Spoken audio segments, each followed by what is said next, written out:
এরকম করে কেন? আব্দুল্লাহ এরকম করে কেন? হুম হুম এরকম করে কেন বাবা? উঠো উঠো উঠো উঠো উঠো উঠো, উঠে যাও, উঠো,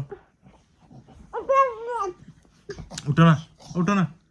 তুমি নানুর বাড়িতে গেছো যে তোমাকে তোমার নানু কি ভাত খাওয়াইছে? হ্যাঁ, কি দিয়া খাওয়াইছে বাবা? হ্যাঁ, বলো না বলো না বলো না।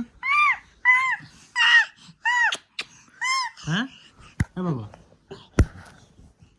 বাবা, বাবা চলে যাচ্ছি, চলে যাচ্ছি তাহলে। চলে যায় বাবা, চলে যায়, চলে যায়। হুম, নানুর বাড়িতে কি খাইছো বলো, বলো না। হুম, এরকম করে কেউ? উঠো উঠো, এখানে উঠো। হুম, দিবা শিশু দিবা